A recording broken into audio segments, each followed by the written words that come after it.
Is masturbation actually good for you, or is it secretly sabotaging your health? First and first, if this is something you do, you are definitely not alone. You see, research shows that over 90% of men and about 75% of women masturbate regularly. And there's actually a good reason why so many people do it. Your body naturally rewards you for it. When you masturbate, your brain releases this amazing cocktail of feel-good chemicals, dopamine, which is your brain's reward system.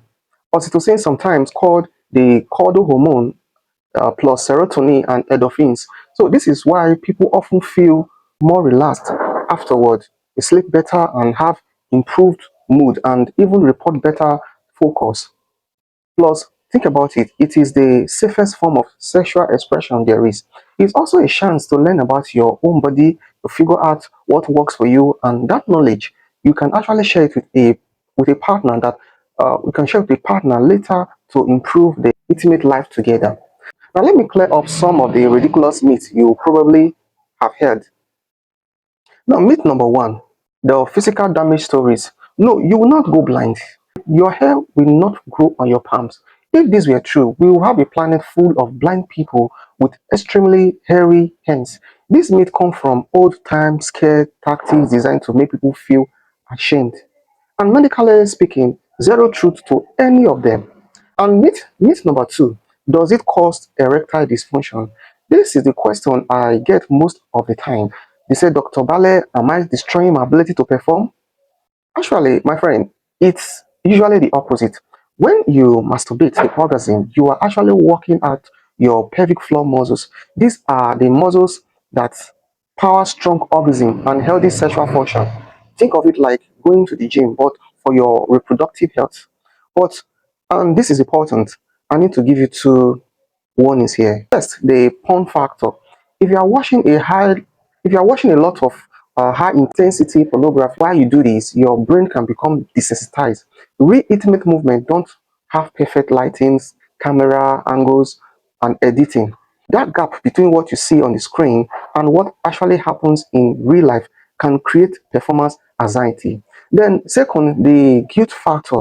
If you are doing something that makes you feel terrible afterward because of your personal beliefs or values, that emotional stress can lead to anxiety and can even lead to erectile dysfunction. Now, listen, you if it makes you feel bad, it's completely okay to choose not to do it.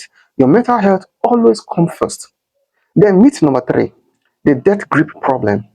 Some people worry they will lose sensitivity over time. And here's what really happening. Your body adapts to whatever you repeat consistently. If you always use one very specific high pressure technique or the same high intensity toy, your body might start to learn that that is the only way you can finish. So my advice is this: keep things varied. Use techniques that feel more similar to what you experience with a partner. This way, you are not accidentally training your body to only respond to one very specific sensation. Then number four, can you do it too much? Can you do it too much? You see, for most people, doing this daily for stress relief is perfectly healthy. It only becomes a problem when it turns into a compulsion. If you are skipping work, avoiding time with your partner, or missing out on important parts of your life just to do this, then you need to talk about finding a better balance. And interestingly enough, for some of my patients dealing with chronic pelvic pain, I actually recommend this. I actually recommend masturbating a few times a week to help relieve that physical tension. So it can even be therapeutic. Then myth number five, it means your relationship is failing. This is completely false.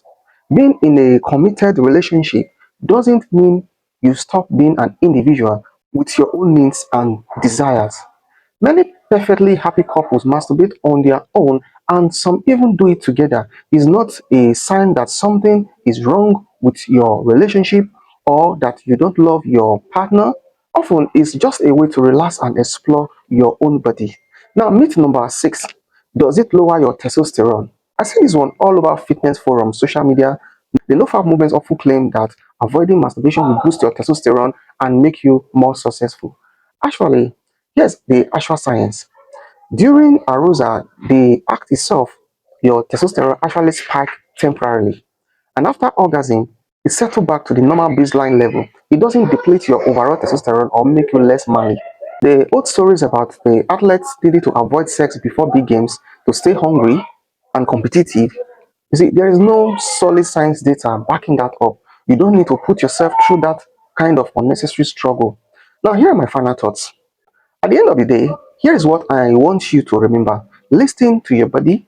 If this is something that helps you feel relaxed, reduces stress, and keep you connected with your own body in a healthy way, then it is a positive part of your life. The key is balance and awareness. Pay attention to how you feel physically and emotionally. If something doesn't feel right, adjust. If you are dealing with guilt, anxiety, or compulsive behavior, that's when you might want to talk to someone. But for most people, it's just a normal part of being human. No shame, no judgment, just reality. So thank you so much for trusting me with this conversation today. I am Dr. Emmanuel Bale, and I will see you in the next video. Take care of yourself.